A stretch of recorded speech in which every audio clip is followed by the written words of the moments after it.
Earlier we discussed how to find the vector field for a single moving charge, and here was the result, the Biot-Savart law for a single charge. There are lots of situations where we will have a collection of charges moving together, a flow of charges we call a current, and we will want to be able to calculate the magnetic field for a current. So today we'll discuss how we can start with this single charge result and generalize this for currents. First, we need to discuss what we mean by a current. So let's start by looking at a computer visualization of one example. A visualization of conduction electrons moving through a metal wire. The positive ion cores in the metal don't move, while the conduction electrons are shown here flowing from right to left in this segment of the conductor. Now there's a lot that could be discussed about this. For example, why are the electrons moving in the first place? We'll leave that topic for a later lecture, but for now let's notice that there is a well-defined velocity for the mobile charges, a velocity we'll call the drift velocity. Let's emphasize here the drift velocity represents an average motion. The actual motion of the charges is more complex, and we won't discuss that here.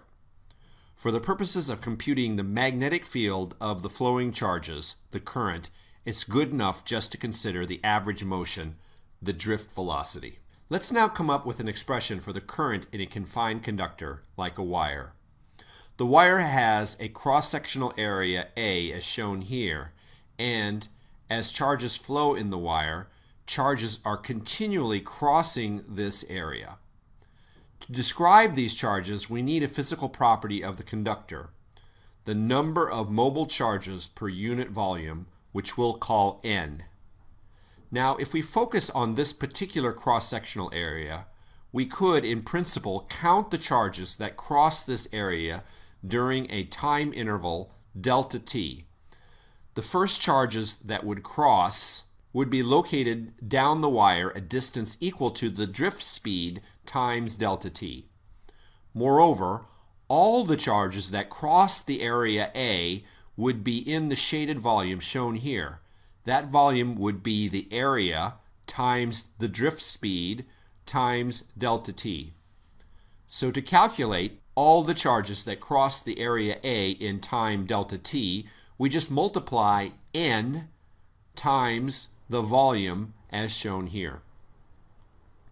The current would then be the number of charges divided by delta t. In other words, the rate at which charges cross the area A, and that's equal to this. If the charges are electrons, we call this the electron current. Now there's a related quantity that we'll use extensively called the conventional current, labeled with the letter capital I. We find this by multiplying the current we just found by the magnitude of a single charge in the current. The SI unit for the conventional current is the ampere, also called an amp, and is equivalent to the units of a coulomb per second. We need to pay special attention to the relationship of the direction of I and the direction of the drift velocity. If the flowing charges are positive, then the direction of I and the direction of the drift velocity are in the same direction. If, however, the flowing charges are negative, then I and the drift velocity point in opposite directions. A single conventional current I can describe two distinct cases like this because both cases can generate the same magnetic field, and therefore, from that perspective, are indistinguishable. We're now in a position to describe the magnetic field due to a current. This is described by what we call the Biot-Savart law for currents.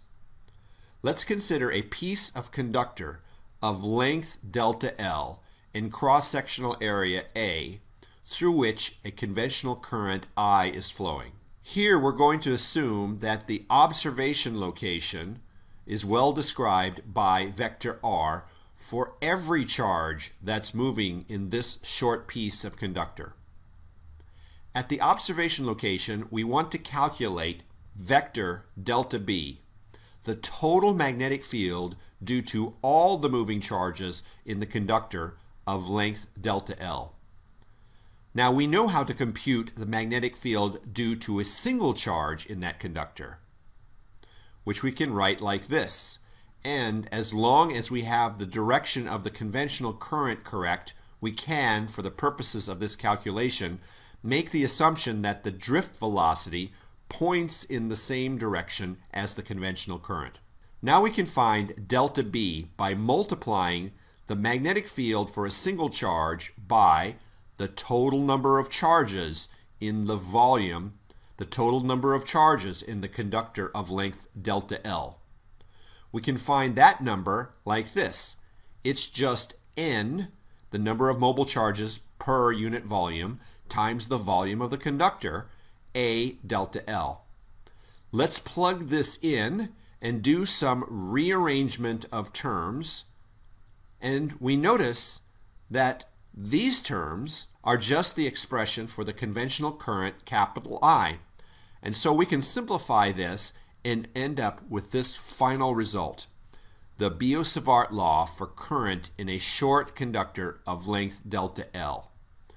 Notice we have a vector delta L whose magnitude is equal to the length of the piece of conductor, and the direction of the vector delta L is in the same direction as the direction of the conventional current.